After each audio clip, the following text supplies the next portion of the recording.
John Doc Holliday. So good to see you here at the Steph Rybak event. Wouldn't miss it. Stefan and I went to high school together at Holy Cross in Waterbury.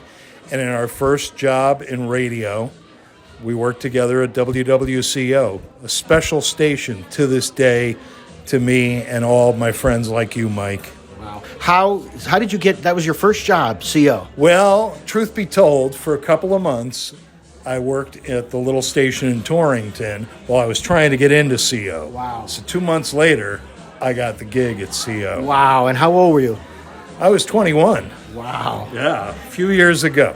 And so what year was that? That was 1979. And CO was at its peak then. I mean, it was tearing up Greater Waterbury. It was a big station for sure. What was it like to get that job? It was so exciting. I can't even tell you. The first night I went on the air and I was training with Franco, the Red Baron, and I did the last couple hours of his show, and it was just a ball. Wow. And how about the name Doc Holliday? Where'd that come from? Ed Flynn gave me that name. I wanted to just use my first name, my middle name. Hey, how about if I'm Johnny Williams? And he said, no, you're going to be Doc Holliday. And I wanted to work at CO, and I'm like, okay, Doc Holliday it is. Wow. And it was a name that, was very memorable. Absolutely. And so you started out doing what, swing, part-time, weekends? Yeah, weekends, some fill-ins, that kind of thing, and then eventually worked into doing the overnight. Wow. And then moved up to afternoons. Wow.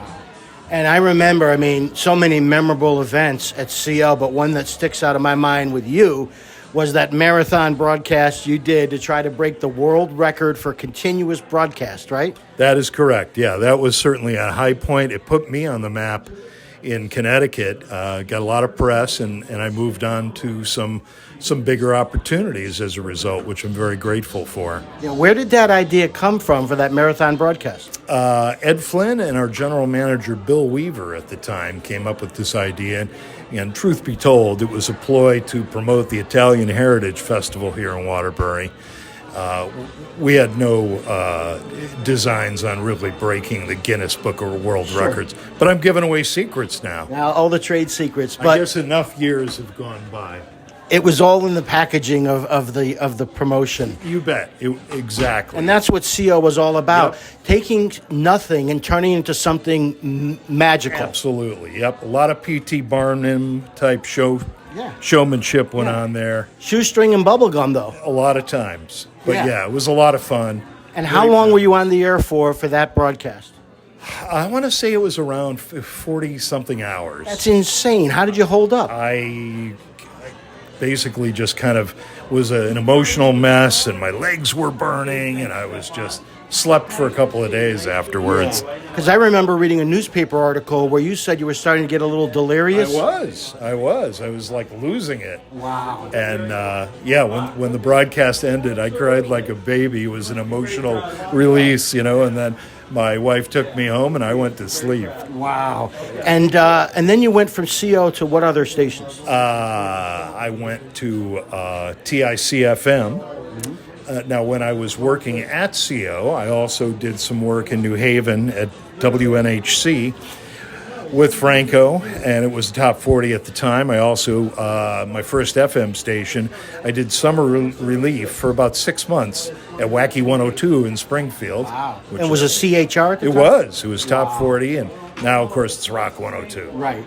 Yeah. That must have been fun. Springfield, that was a big move. It was a huge move. FM. Heritage station. Lots of fun. Wow. Yeah. And then from there? From TIC, I went to Providence, Rhode Island, and I was in Providence for about 5 years before I got into programming and management. I went to Miami, Fort Lauderdale as program director, operations manager for a brand new startup FM station in that market. Wow. Providence. I remember tuning in my little Sears solid states radio in Oakville, Connecticut, and all of a sudden one summer night, hearing JB 105, hearing you and Smoking Willie B and calling you guys. Yeah. It was incredible, and what a flamethrower that station was. I could pick up JB 105 at my parents' house in Middlebury, incredibly. Wow. God knows how. But yeah, it was the big banger Wow. It was a flamethrower. Right. Yeah. Was that 50,000 watts? Or? It was. It was. It was. Wow. Yep. And then Miami. I mean, programming. Yep. Wow. Miami, and then back to New England. Wow. I needed to slow the pace down a little bit, and I came back to New England and programmed in Portland, Maine for several years, and then Western Massachusetts. Oh. And went out to Denver, Colorado, which I call home for the past 30 years. Wow, that long, and what a great place to live. Yes, and I own and operate a consulting company called Radio Consulting Services. We have clients all over the country, nothing in Connecticut, but Massachusetts, Pennsylvania, New York State, so some surrounding areas. What kind of formats do you consult We for? do it all except for specialized things like classical or foreign language. We do spoken word formats such as news talk, all sports. We do adult contemporary, hot AC, classic hits, classic rock, top 40, urban AC. Wow. Just on and on and on. Well, congratulations. Thank you The so show's much. about to start. Franco, Yep. tell me about your days at CO. When did you start there? I started at WWCO in 1977. Danny Lyons hired me. So my senior year of high school, I did the overnight show. I did overnights, and then I drove, because in Waterbury, I lived in West Haven, so I drove to West Haven and did classes after doing the overnight show. And it was just an amazing experience. We have lifelong friends, and I've learned so much. I'm spending time with John Holliday, who I haven't seen in so many years, watching Stefan tonight. I communicate with him, through social media, but it's the first time I've actually seen him, and it's the first time I've seen him speak, and he is at another level. He can captivate an audience. He tells his story so passionately. But as far as the days at CO, I worked under the direction of the great Ed Flynn. I had left, and then I came back, and great experiences with Ed and Charlie Wagner, Steve Skip, who I just reconnected with, on Facebook. So it's just awesome and just a great time. To start at CO when you were a senior in high school, Crazy, and how right? popular that station was. Yeah. What was it like? Well, I lived in West Haven, so it's not like I was a local celebrity or a local DJ like Stefan was, but it still was pretty amazing to be going out with people like Danny Lyons and doing remotes and just watching how popular he was. And they weren't exaggerating when they said tonight that he was the sex symbol of WWCO. There when you go. When you look like Barry Gibb in 1977, it doesn't hurt. That's great. And what about you in this hot air balloon? Tell us about that. Okay, that was Ed Flynn's idea. And I was just telling somebody, it's probably because I was the only one who was 18 and stupid enough to do it. So what we would do is we would go up, it would be tethered, a hot air balloon, and do remotes, 150 feet in the air. Yeah. Were you scared? Absolutely. I'm sure if that wind was blowing, you were like, well, what's Not next? just that, but the other stations were threatening to shoot me down. Wow. Wow. And so Ed had you doing these crazy things, and you were willing to do them. Absolutely. I think it was Steve Skip who said I was the only one stupid enough to do it. What was it like, those community events that CO did and the turnout from the fantastic. crowds? The audience, as has been talked about throughout the evening here at Stefan's presentation, the audience at WWCO was so engaged. I've been in radio now since then, so 40 or so years has passed, or a couple of, 42 years or so has passed since I started there. And people still talk about how engaged the audience was. Yeah. And what stations did you go on to work for? Well, I worked at WNHC in New Haven, which was a top 40 AM. Right around the time Wave switched to KC 101. I did some weekend work for about 2 years at 96.5 TIC-FM. I worked at KC 101. I was at Q105 in Groton for close to 25 years. That was a long stint. I was everything from music director to general manager, and mostly I was on the morning show as well. Then I was out of radio for a little bit. I didn't work at a lot of stations. I worked at WFIF in Milford, which was a small, you probably know what your radio, you're I think Willie B fan. worked there at one Yeah, point. that's where I met Willie B. So I worked there briefly. And then I was out of radio for a bit, and then I came back. I worked for Hall Communications in Norwich, and I do the morning show on 100.9 K-Hits FM. We're an 80 station. Yeah. And what are you doing now? I do that. I do mornings on K-Hits, yeah. And you also have another business. I do. I have a promotion company called Franco's Comedy for Your Cause, and we do comedy fundraisers to raise money for nonprofit organizations. We started in 2016, and we just hit $500,000 raised for various organizations throughout the state through comedy. That's incredible. And over the years, the different stations that you worked at, I mean, CO was unique, wasn't it? Very unique. Just an amazing group of people.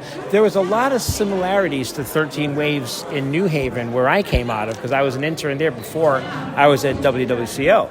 And it was very analogous as far as a tight group of people, very talented people, all interacting with each other. They were almost identical radio stations, and I was at both of them. Wow. You know? And Jack Mitchell was there around the time, wasn't he, briefly? Yeah, it was Jack Mitchell who recommended that I call Danny Lyons. And that's how my radio career started, with getting hired by Danny. Wow. Yeah. So you have a little bit of a debt of gratitude to Absolutely.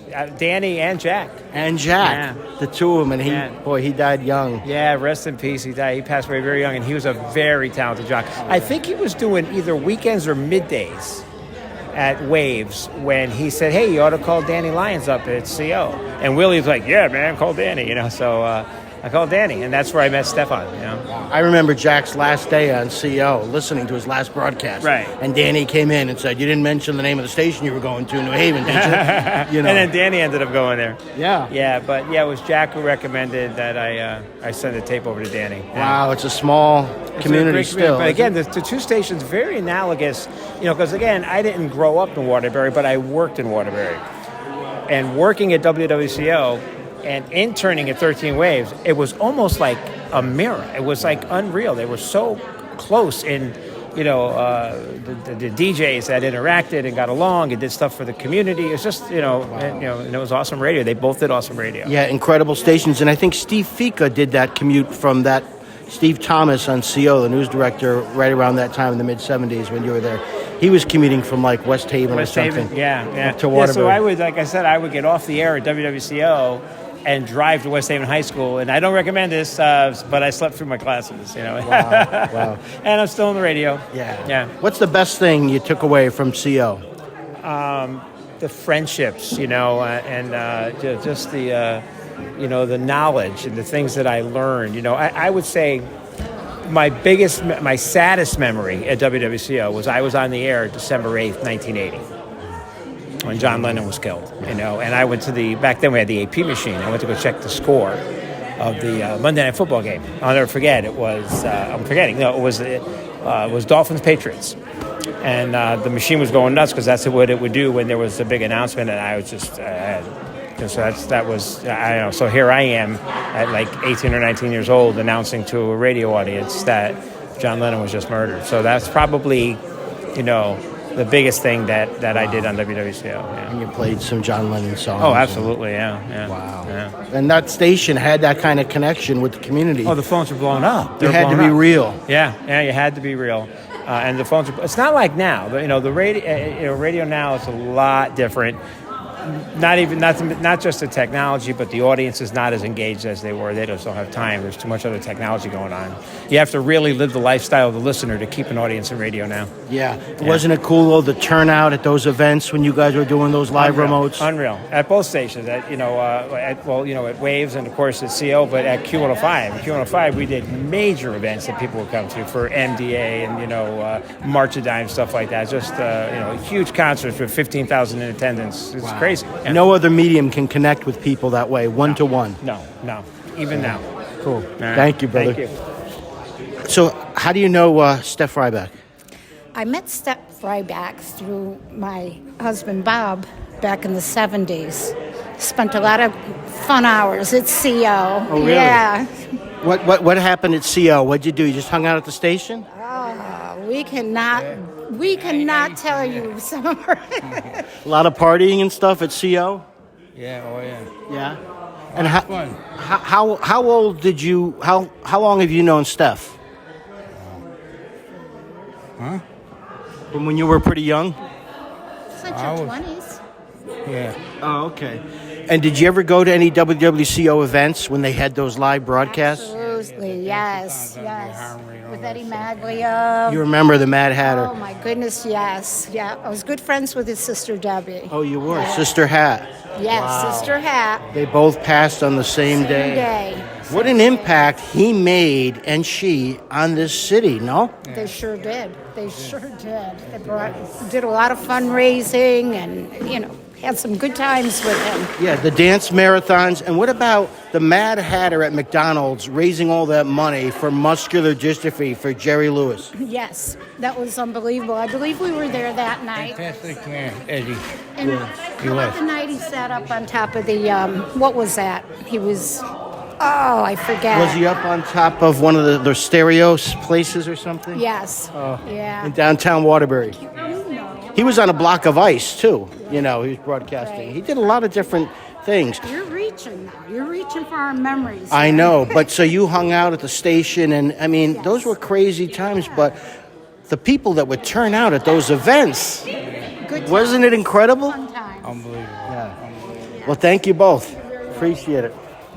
Brother Larry Lussier, you, in learning tonight about you from Stefan Rybak's presentation tonight, what an impact you had on his life. Tell us about how you first met Stefan and how you became much more than a mentor, you know, such an inspiration, a source of inspiration, an enduring source of inspiration his whole life. Well, I tell you, when I was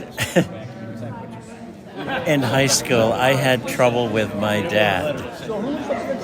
We didn't see eye to eye. And so the point was, when I got into teaching in high school, kids used to come up to me after class, "Can I talk to you?" I said, "Sure." They always had dad problems. And he was going through a time with his mother and, I guess, a divorce and all the rest, and moving back to Michigan. And so we chatted a long time, you know, about things. And I had met his mother. She was a doll. She was a sweetheart. But I knew that she had a problem. And so I said, I have to keep my eye on this kid because he could get lost along the way. And and I kept on him, you know, as they used to call me, on it. Tell us what they used to call you. Hard ass, Brother Larry, hard ass.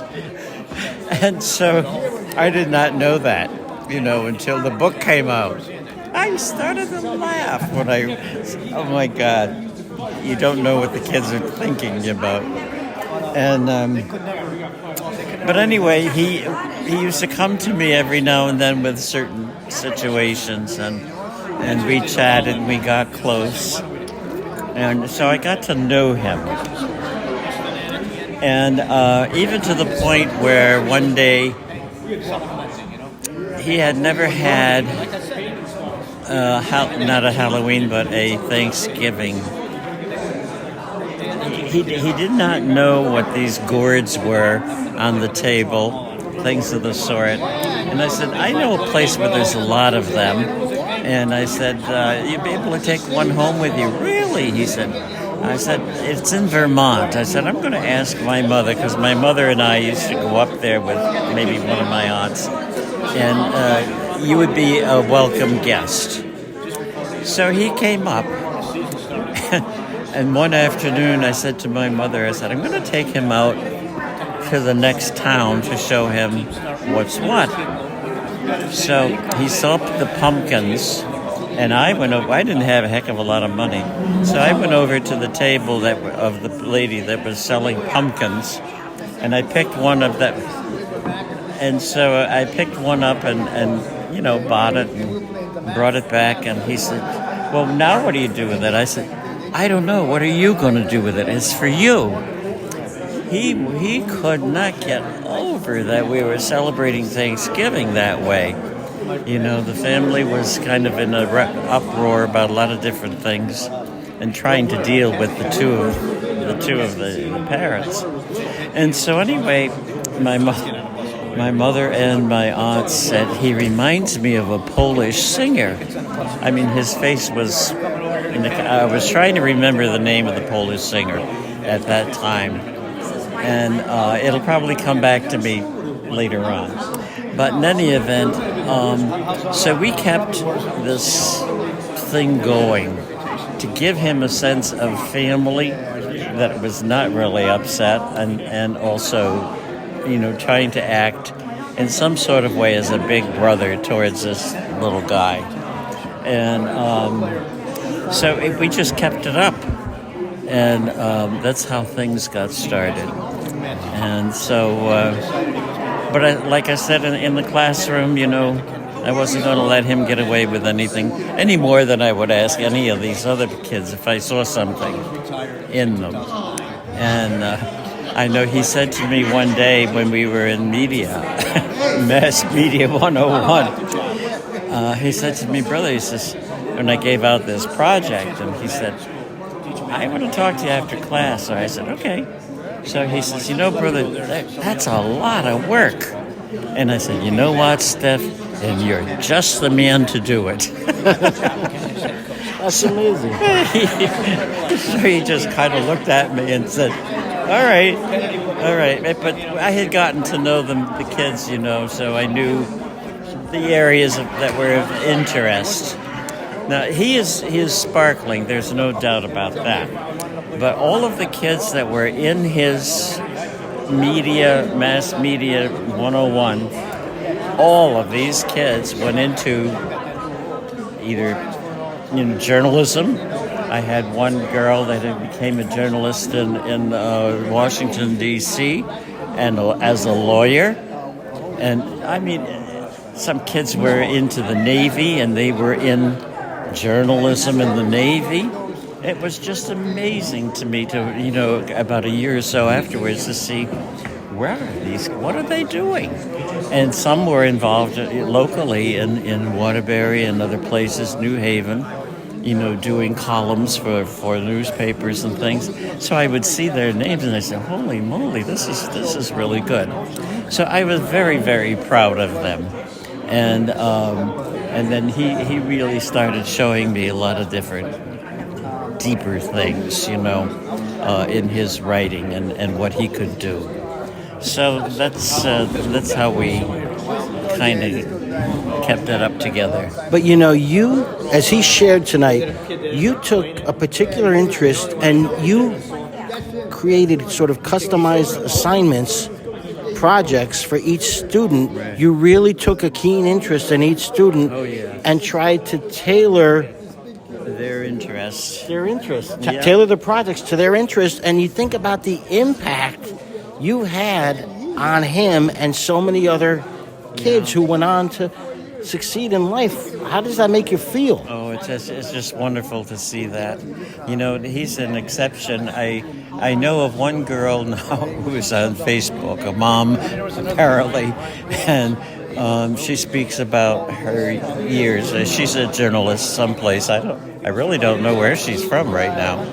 And so I think about that and I say, those kids, they are making a difference in the world. And so it's just wonderful. It is wonderful as a former teacher. I taught for 20 years, and he was, pretty much the last years of my 20 years. And to have a kid, come back and do this thing, that is unbelievable to me. It makes me feel, like everything I did was worthwhile. All the preparations and all the rest of that, You're referencing the citation you received tonight from the state of Connecticut, the General Assembly, for your remarkable work. And you talk about all these kids making a difference. And you think about, though, you planted those seeds. You tilled that soil. You watered those seeds. Right, that's true. That's true. You took your responsibility to heart. Oh, yes, we did. And I think most of the brothers did, too, And there are some who are just remarkable teachers, master teachers. And in those years, who knew anything about mass media, So I was using textbooks that were kind of new and then adapting them to the kids that I knew, who were in front of me. And he stayed in touch with you over his life through these darkest moments and turned to you, as more than a mentor, as a dear, close friend. As a friend, yeah. As a friend. And what was that like? Well, it is very, very special. And we meet each year in September, and we have a retreat at our house. And so we each speak about where the Lord is leading us. And I mean, from my perspective as an 80-year-old, 82-year-old person now, and the way we've done that, for X number of years. And so the Lord is leading us, and He picks up on certain things, and then we speak about, what's going on in His life and what's happening there. And then adapting, and we read Scripture together and adapting the spiritual nuggets, that Jesus wants us to, think about and actually put into our lives, to follow them out. So that's what's very special about that kind of a relationship. And when he talked tonight about some of the things from his book and, some of the troubles of his childhood and when he was doing drugs and drinking and, maybe heading down the wrong path. Right. You stopped along the way. You kind of grabbed him and shook him and redirected him. And when he was thinking about writing this book and, didn't necessarily want to open up those dark chapters of his past and share the vulnerabilities of who he was and his own history, that's not an easy thing to do, but you encouraged him to do that. Yes, we did, everybody's got experiences in family that you wish hadn't happened. And so we're just very, very open with one another, in relationship to where we're coming from and what seems to be, the point of what's happening in your life now, this year. Prior to his surgery, it was different. After the surgery, there was a depth that was coming, and you saw it tonight, and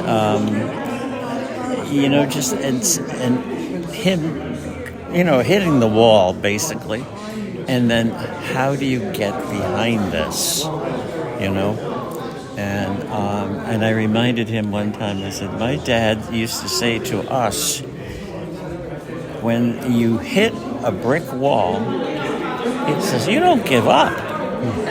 You start digging around the bottom or along the side, or you scrape in such a way that that brick that is in front of you is going to come out, and you're going to use that, to get over that wall. You just don't let it happen, and then you go away, run into the wall. And so, what do you think the Lord is doing now? Sickness, we think of it as a terrible evil.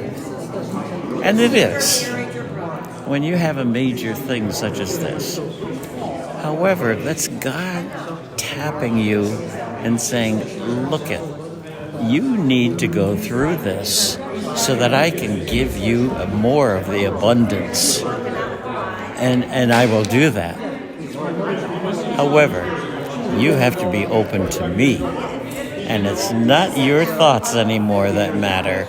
It's what you hear me speak in your heart and in your life, So we've had a lot of tough times. And he shared tonight how when he lost his voice after that life-threatening surgery, literally lost his vocal cords and didn't know if they were going to come back, you told him now's the time to listen to what might be next, what God might be asking you to do next. And when you do get your voice back, whatever voice that might be, you need to use it in a different way. That's right. That's exactly true. And, and he's open to that. And, the humility of being in his position, if you don't have humility and you're trying to face that thing on your own, it ain't going to work. And so you need to backtrack, and then you say to yourself, okay, now I'm ready. I can hear what you can say to me. And that's why he went to the scriptures sometimes and opened up and he had his answers, you know. And you told him, write this book, tell your story, and wait one day someone's going to reach out to you and tell you that you changed their life. Exactly. And when he talked about that woman from Virginia calling to pour her heart and soul out to him about her parents and the alcoholism and the destruction in her family, and how through his book she was able to forgive her parents and move forward with her life when she hadn't even gone to her own mother's funeral. Right. I heard the emotion in his voice. How did that make you feel when you told him to be ready for that moment? Well, he told me about that, you know, when she had called maybe a week or so later. And I said, you see, Steph, your life is now becoming an open book, really, for somebody else to look at and to be inspired by, so that the Lord can touch somebody else. So you have to find your voice through this book, and whoever, and what, of course, now, like he says on Facebook, all the things he puts on Facebook. And his son said to him one time, come on, Dad, stop putting all that stuff on there. He said Stefan, which is his son's name as well. He said, Stefan, I'm not doing it for you to make you embarrassed. I'm doing it for other people who need to hear it and read about it and act on it. So, any other words or suggestions for people out there who might be struggling trying to find their voice? I think there are a lot of people out there struggling, trying to find their voice. And we have so many issues now in this country where people's voices are being amplified in the wrong way. And so they're going to come to the point where they see whatever the path that they were on, that has turned to ashes, and they're going to, at that point, you only have this one time that the Lord will speak to you about things. At that point, you got to make a decision. And so the decision is, I don't have the answers. You know, you have to help me. If you don't help me... Pardon me, just a second. I have dubbed you the super fan, the CO super fan. And I mean that in a very affectionate way. Thank you so much. Well, appreciate that. And so anyway, that's... when a person has that, you need to talk to somebody. Somebody with a spiritual understanding and openness to the Lord. Somebody who can lead you through the scriptures, or a scripture, maybe not the first time they speak to you, but Sorry to to get behind it. Larry, but Yes. we were going to take off. It was lovely to talk to you. I didn't even realize that was you. And then you were called up like, I've been sitting across from a celebrity. Look at you. Thank you. God bless Okay. you. God bless you too. Thank you.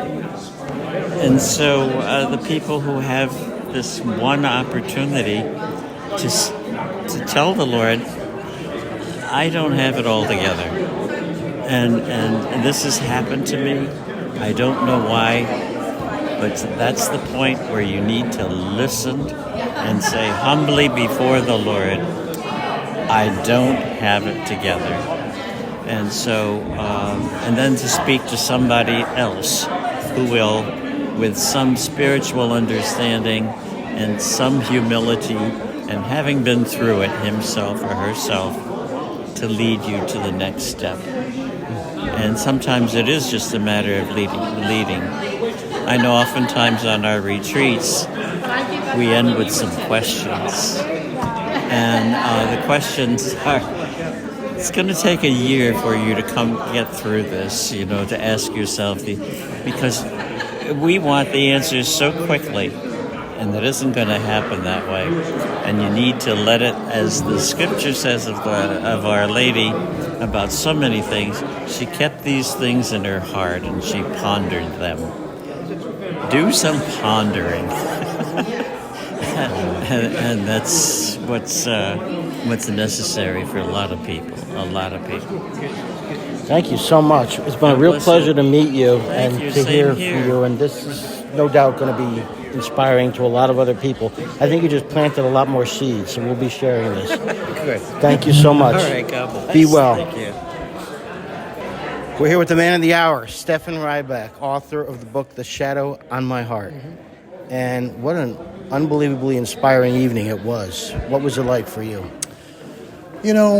When I was invited to come to the Palace tonight and we had set the date of May 11th, that's when my brain went into motion in terms of what is it that I want to say to people that'll have an impact. Because the way that the Second Act Storyteller series is set up, in essence, it's people talking about their lives. And I thought to myself, we've just gone through 2 years of a pandemic. Basically, for all intents and purposes, people have been home for 2 years. May 11th is a Wednesday night. How can we get people to come out to an event where it's not just me talking about my life? So I wanted to give them something that they could take away from. In other words, what is it that I could say that will impact them on a number of different levels? Well, one level is we reminisced about the 1970s. So I knew that the audience that was coming tonight would remember and appreciate talking about the 1970s. So that's how I wrapped in talking about my career, because I started working in radio here in Waterbury in 1977, and that was a wild time. Just a wild time in general, the 1970s, plus all of that phenomenal music.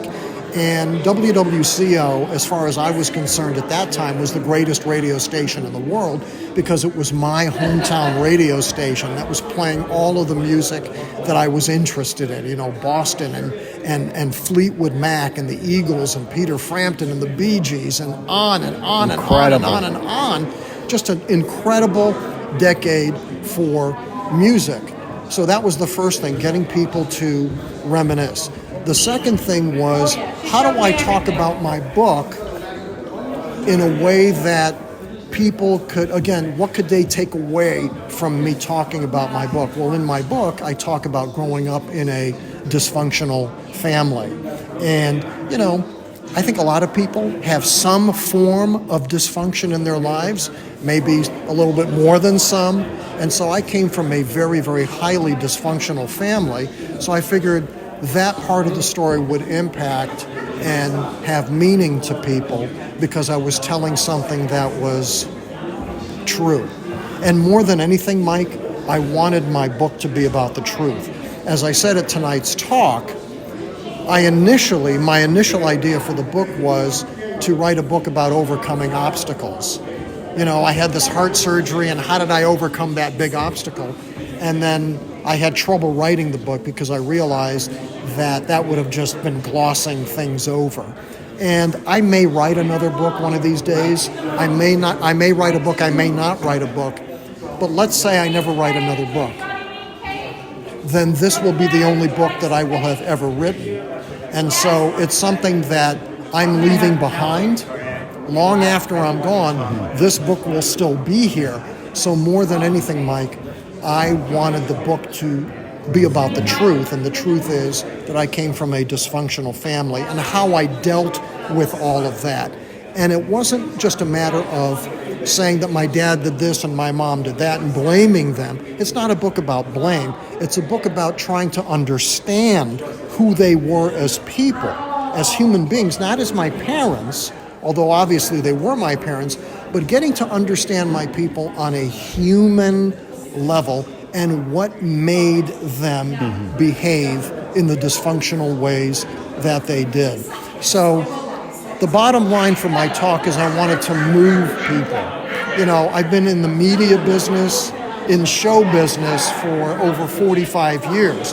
And show business is about entertaining, informing, touching people emotionally, psychologically, getting people to think and to feel. So tonight's show was about getting people to think and to feel and have them walk away with something. You follow what I'm saying? So it's not just them coming to a talk. They're walking away with an emotion, with feeling, and that's what it was all about. Well, it was on a personal level so inspiring in so many ways. You know, the stories that you shared, you bared your soul as you do in the book, and you put it all out there. But you talked about these pivotal moments and some of these people who've had such an impact on your life. I was talking with Brother Larry, and just an unbelievable journey the two of you have had For all these years. And I think back in the 70s, I remember one time I came to WWCO to pick up a T-shirt that I won, and you happened to come out in the lobby and give me my T-shirt. And you were and I think at that moment in the late 70s, to hear you tonight talk about the drugs you were doing, the drinking you were doing, the path you were heading down, and Not good. Well, that a lot of us, Right. you know, in different ways, at different times in our life, I'm in recovery from the gambling addiction, but yet you had somebody that could help get you Brother back on the Larry. right path. Brother Larry, over and over and over and over and over Over and again. over throughout your life, and those life-changing moments when he set you on the right path. Yeah. We'll be right back after this commercial. Hey, I'm just saying goodnight. Are you good night? Yes. And if Fox ever wants to hire somebody positive, they'll hire you. Thank you, Eddie. Thank you for coming. It was great. I really enjoyed it. I enjoyed all the slideshow, all that stuff. It's incredible. I'm sorry to go on and on. I'm just interviewing you. It's in your I am blood, right? blessed. Right. I'm just interviewing, you know. Thanks for coming. All right. Thanks for coming. Thank you for all the work you guys did. But for folks who might not have been able to make it tonight, just tell us about the impact that Brother Larry had on your life from that moment in high school when when he first started kind of holding you accountable. Well, the first class that Brother Larry held me accountable in was English writing. And I talked about I would get A after A after A after A, and then after one of those A's, Brother Larry called me up after class, after everybody had left, and said, hey, I want you to take a look at that A, because it's the last one I'm ever giving you. And, well, why? Well, because you're not giving me your best effort.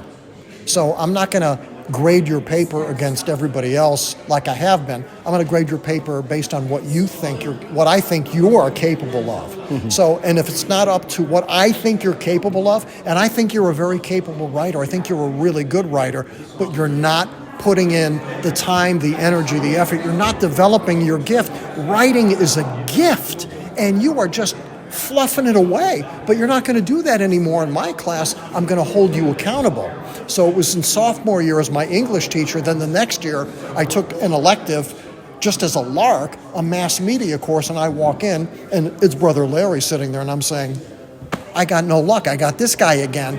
And he was the guy that gave everybody in that class a different semester assignment. So it's not the same assignment to everybody. It was a different assignment. And the assignment he gave me was the assignment that changed my life, which was to interview Tom Collins at WWCO, who of course is Joe Cipriano, and we're still friends. So think about all the dimensions that school project impacted on me. It introduced me to Joe Cipriano. We're still friends to this day. Through my meeting Joe Cipriano, I meet Danny Lyons, best man in my wedding. I'm his son's godfather, and I found my career, which was broadcasting. So Brother Larry has helped me in so many ways through the years, and he's helped me on a personal level, on a spiritual level, guiding me out of dark moments. And think about, Holy Cross, it's a big school. I could have had any English teacher, because he wasn't the only English teacher. There were other English teachers. And he could have coddled you as a troubled kid coming from a troubled home. He could have coddled you. He could have, but he didn't. So I'm very, very thankful to Brother Larry. It's just been a fantastic night, and I feel, based on the reaction that we've gotten tonight, I think people enjoyed the talk. And that life-changing when you almost could have lost your life on that operating table. Could have. With that birth defect of your heart, right? Yes, I was born with a genetic heart disease called bicuspid aortic valve disease, and it affects the main aortic valve in your heart that pumps the blood in and out. And I had it since before I was born, and I never knew about it. And so I went through that over 6 years ago, and it was a life-changing moment, because when you come this close to death, you reassess everything in your life. What you say, what you do, who you talk to, who you associate, how you live your life. And to me, as I said at the talk tonight, every breath, every clear breath that I could take, I'm just so grateful for that. You know, every time my heart beats, which is 100,000 times a day or whatever it is, every time my heart beats, for me, it's a miracle. So I wanted to tell that story to people tonight, because, you know, we take our breathing and our heart beating for granted. I don't take my breathing and my heart beating for granted anymore. And you lost your vocal cords as a result of that surgery. Yeah, one of the side effects of that surgery is vocal cord supposed to be temporary vocal cord hoarseness. Usually lasts about 2 to 3 weeks. Mine lasted 6 months. It was an extremely rare case. I had to go to speech therapy to relearn how to talk.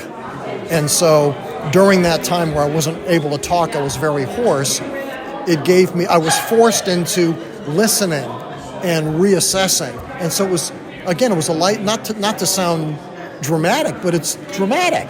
It was a life-changing experience. And again, you turned to Brother Larry, and he encouraged you to listen and find your new voice. He did. You know, he said, Stefan, have you ever given thought to the possibility that the surgery is the miracle you're looking for? What did that make you think? Well, it set me back. I mean, I still had to go through the surgery. So he has been a tremendous influence on my life. And it's incredible the impact that one person can make on somebody else's life. In your book, tell us about that story you shared about the woman from Virginia.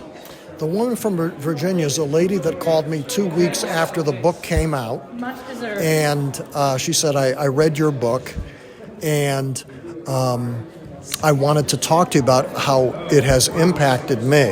And the first way was, she was telling me that she was going through breast cancer. And she said that me telling my story of my heart surgery made her view her breast cancer not as something that happened to her, but as part of her life's journey. And the other way, she told a story of that she had grown up with a very abusive mother.